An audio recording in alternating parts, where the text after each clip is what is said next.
Hi guys, James at RampantLionReviews again for you today with another beer review. For this one we are going to stick to Sweden and we're going to head back to a brewery who I've always thought are very good at the kind of more malty, higher alcohol end of the beer spectrum, and we've got a different style to try from them today. So for this review then we are going to go back to Eskilstuna out to the west of Stockholm, and we're having a taste of my fourth beer from Möllys Kvarterbryggeri. This one is Big Ben and it is an English style barley wine coming in at 11% ABV. So really curious to see how this one turns out. English barley wines of course are a little bit more kind of a little bit more sort of syrupy, a little bit more kind of darker and roasty compared to the American ones. They're a little bit more phenolic in their fruity characters in my experience as well. But really curious, as I say, to see how this one turns out, and hopefully it's another good beer from these guys. The other beers that I've had from them, I tried the Doom Warrior, which was a black IPA. I forget the name of it, but I had their Easter beer as well, which was like a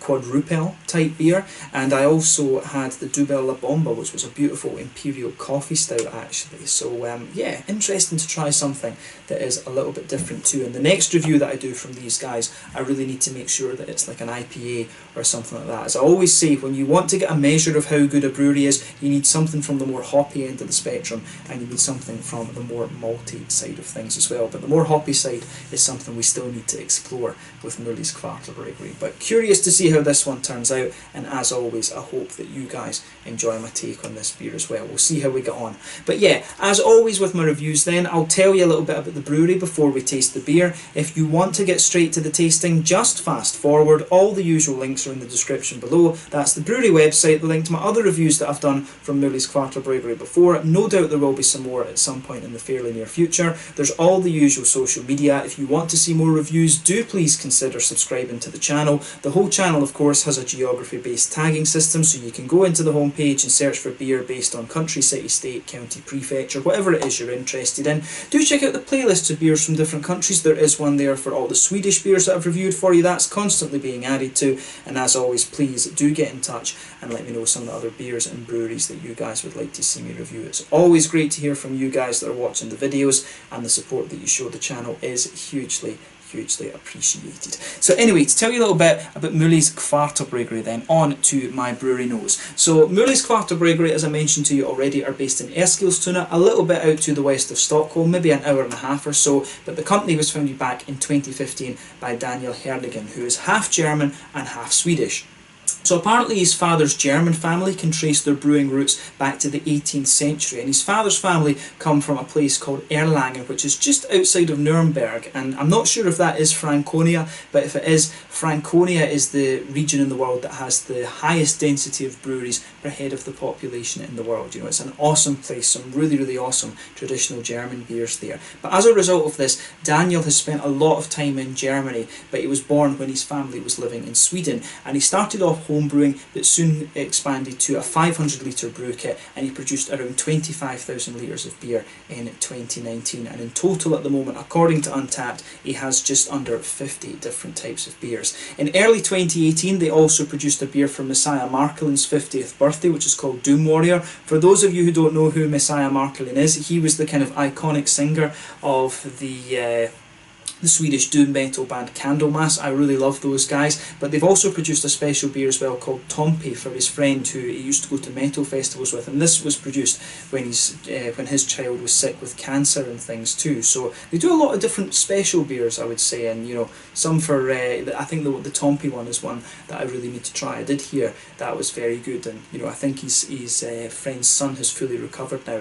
But Daniel's brother Björn makes all of the labels for the beers, and they're very distinctive, of course, quite nice and hand drawn, and like I say, in my opinion, this brewery are very good when it comes to the higher alcohol and darker end of the spectrum. But they do have a few hazy IPAs, and I think they've got a West Coast IPA as well, so I'll need to make sure and keep an eye out for the next one that is released fresh in the local and Småsigt assortments, and I'll see if I can review one of those for you. All my experiences with this brewery so far have been at the darker end of the spectrum, but they've all been really quite positive actually. You know, they're very good when it comes to the more malty styles of beer in my experience. So yeah, another very small brewery from here in Sweden, only about 25,000 litres of beer per year, something like that.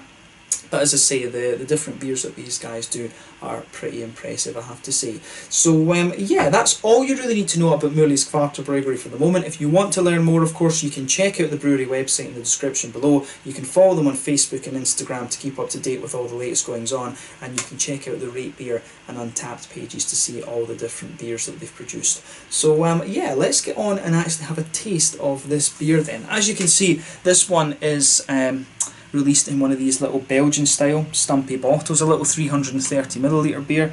There you can see Big Ben there. I'm not sure if this one is a reference to the whole Brexit mess that's sort of going on just now. I'm not sure if that's the reason why he's produced a barley wine for this.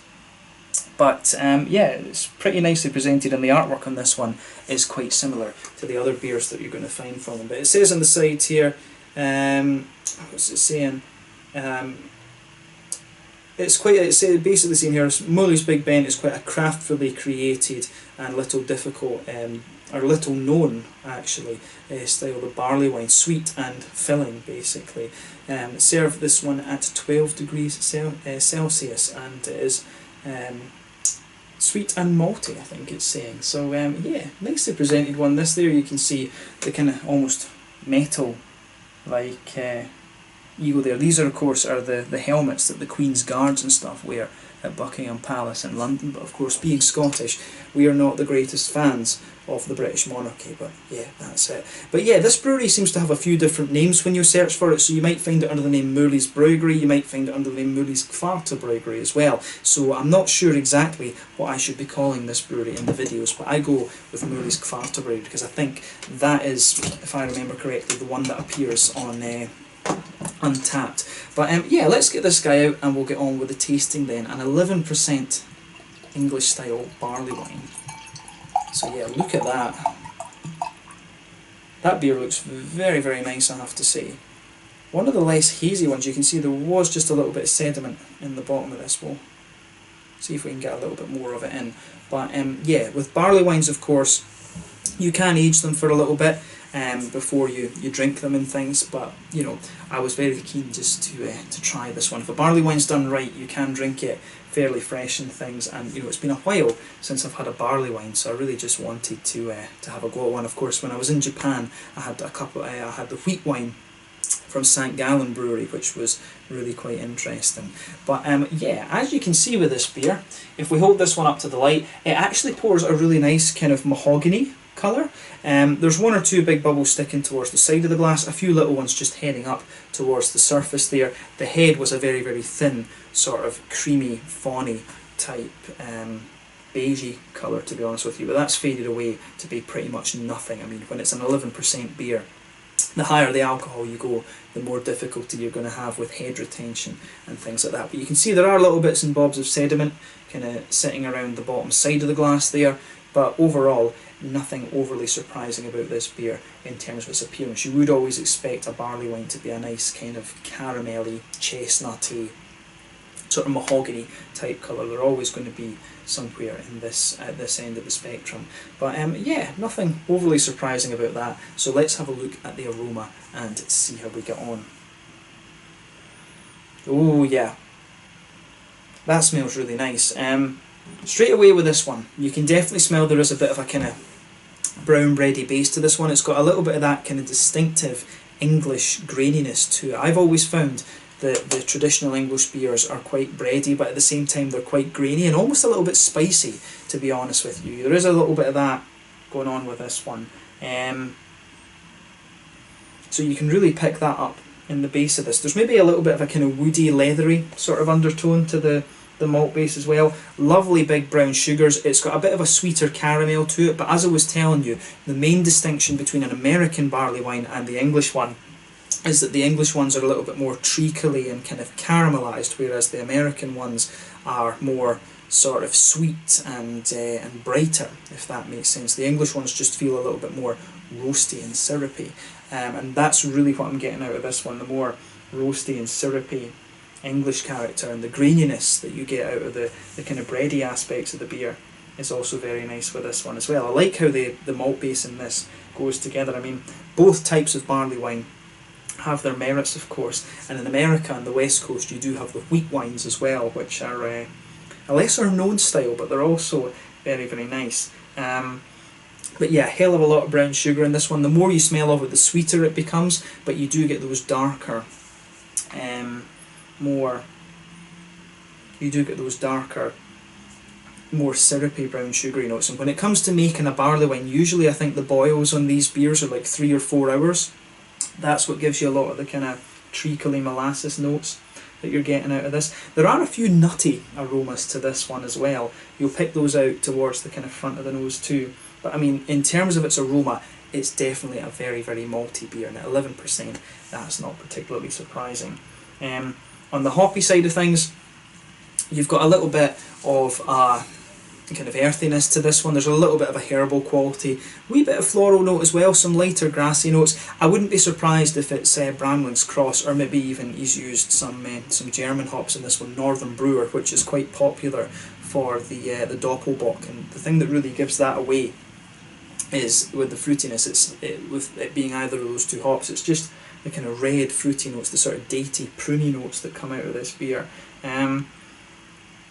In fairness, I think the beer, it could be a blend of those two hops right enough. It might be a mix of the English Bramley's Cross and the German Northern Brewer, because it does have a little bit of that darker earthiness you'd expect of the English hop, but at the same time the floral character for me comes across as being a wee bit more German. So I wouldn't be surprised if it is Bramley's Cross and Northern Brewer that's in this one. That would be a good blend actually, because you get lovely red fruits from both of those. But on the fruity side of things, for me, this one is quite, when you shake this up actually, you really get a hit, and the aroma just lingers there. You get a hell of a lot of woodiness out of this, now come to think of it. But on the fruity side of things, there's some lovely sort of datey, pruny kind of notes out of this. It almost comes across as being a little bit cakey in the aroma as well, like a kind of caramel shortcake or something like that. But dates and prunes in this one, a little bit of a sharper raisiny note as well, some juicier figs, and maybe some blackcurrants and blackberries the further you, or the more that you smell it as well. It's definitely got a little bit of that. But yeah, I think it's more, there's a little bit of a phenol quality in there as well, like that sort of cough syrupy medicinal type thing too. But I mean, overall in terms of its aroma, it's quite an interesting one, and it definitely has everything you would expect of the English barley wine style. It's the fruitiness, like I say, when you just go into it quite quickly, it's more like a sort of dried fruity quality, and it is more sort of datey and pruny rather than anything else. The other flavours or aromas I was mentioning are a little bit more subtle in my mind. So yeah, take a little bit of time and enjoy this, and enjoy the aroma of this one before you get stuck into it. But we're going to have a taste of this now and see how we go on. This one is the Big Ben, an 11% barley wine, English style barley wine from Möllys Kvarterbryggeri in Eskilstuna, out to the west of Stockholm here in Sweden. Let's get stuck in. Slange, skål.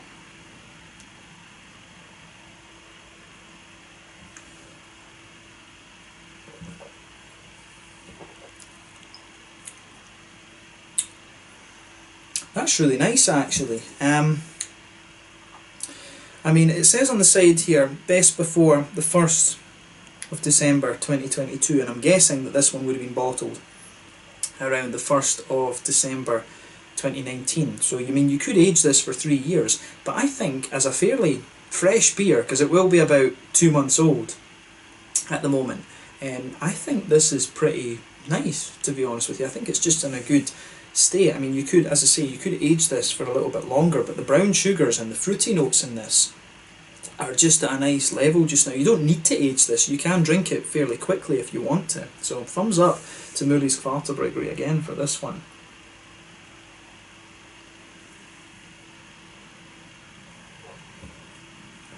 I will say as well, the other thing about this beer is it has literally no carbonation to it. That's another reason why it probably didn't have any head. But that's nice. This gets a thumbs up from me. Like I said to you, this brewery, the thing that's always struck me about these guys is that the higher alcohol, more malty beers always turn out really nicely, and this one seems to be no exception to that rule. So if you like a barley wine, can't really go wrong with this. You know, not have a go at this one and see what you think. And this one wasn't very expensive either. I think this was about 50 crowns, maybe 60 through the Systembolaget order system. So I mean, for an 11% barley wine, £50, it's pretty good, I have to say. About £4 or €5 or something like that for those of you watching in other places.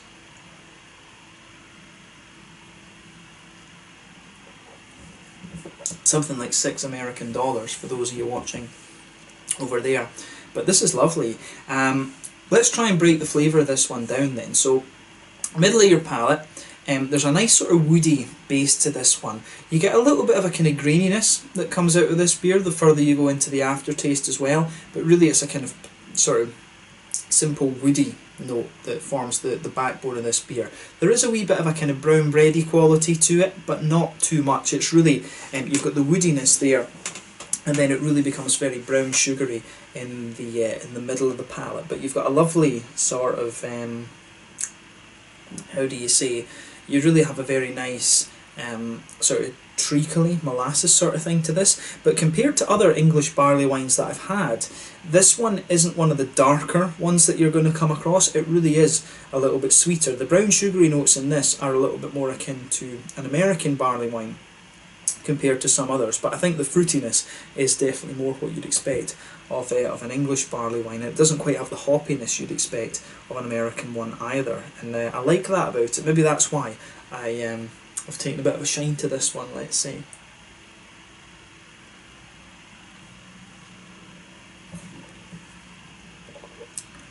But yeah, it does have a little bit of that darker brown sugar that you expect, but at the same time it evolves quite quickly to be really quite sweet. So if you go into the centre of your palate, like I say, you'll get that quite nice and dark, treacly molasses quality out of the beer.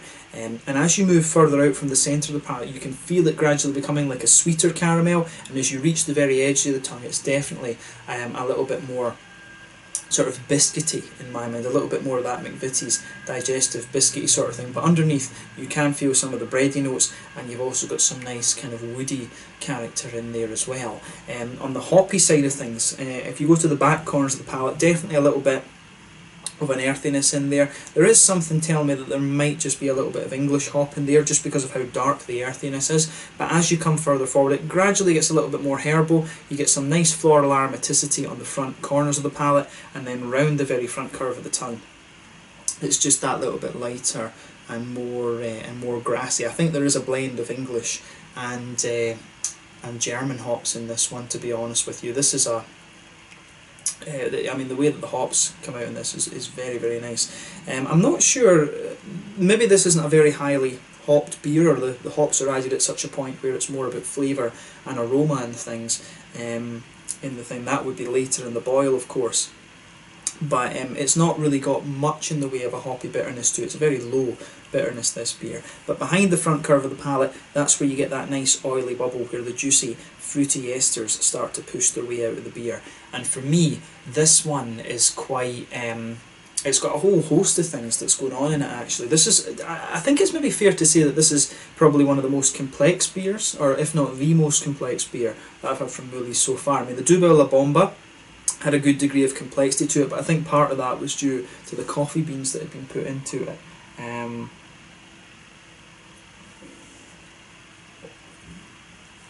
But the complexity in this one will just be down to the composition of the malt base and things. But yeah, if you go to the back of the palate in this one, there's definitely some nice juicy raisins in there. It's got a little bit of that thicker kind of plummy flavour to it as well, and you can almost feel just between the fruity side of the beer and the more malty side, there is a little bit of an almost kind of cakey type quality to this one, almost a little bit like Christmas pudding or something. There's also a few elements of that phenolic quality, that kind of cough syrupy thing that I was talking about earlier. But as you move further forward on the palate, this one, it really gets more it gets a little bit more sort of figgy.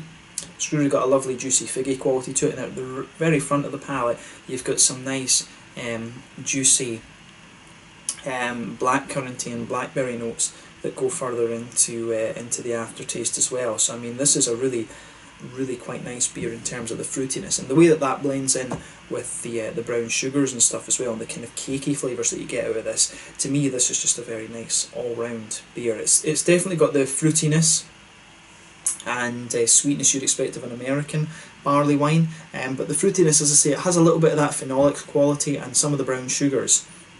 It does have a little bit of that more grainy note. The further you go into the aftertaste with this one, it becomes a bit more English, and the fact that it's not really got any hoppy bitterness to it as well is a little bit more English. But I mean, regardless, you can talk about sub-styles all day long, but the main point is that this is a very, very nice beer. And this is probably, I might go as far as saying that this is the best one I've had so far from Möllys Kvarterbryggeri, and I really enjoyed the Doom Warrior. That was a lovely beer. The Easter beer was quite interesting, but the Double La Bomba was also a really solid coffee stout. But I think this is the one that I've personally enjoyed most out of the 4 I've had so far. So yeah, awesome beer this. In terms of the mouthfeel then, definitely a full-bodied beer. I don't think there's much doubt about that.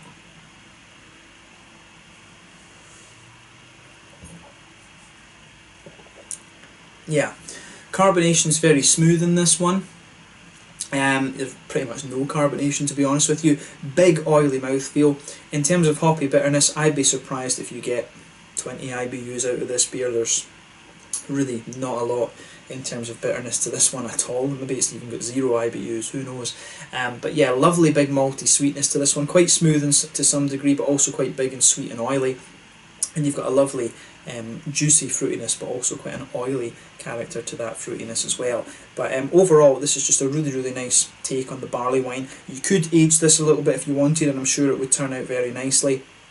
But I think you can drink it right now, which is January 2020, and you're going to get a very, very nice example of the barley wine style, which is always welcome, of course. But yeah, let's leave it at that for this one. This is the Big Ben, an English style barley wine, coming in at 11% ABV from Möllys Kvarterbryggeri in Eskilstuna, just out to the west of Stockholm. A really nice take on this style, and I'm glad I was able to review this one for you. Like I say though, my next review from Möllys is definitely going to have to be something at the hoppier end of the spectrum, like an IPA or a double IPA, something like that. So yeah, let's leave it at that. Once again, thank you for watching my beer reviews. Until the next time, please like, subscribe, share, all the usual YouTube stuff. Let me know your own thoughts on this beer in the comment section below. Let me know what your favourite beers are from Möllys Kvarterbryggeri as well. If you want to see more reviews, do please consider subscribing to the channel.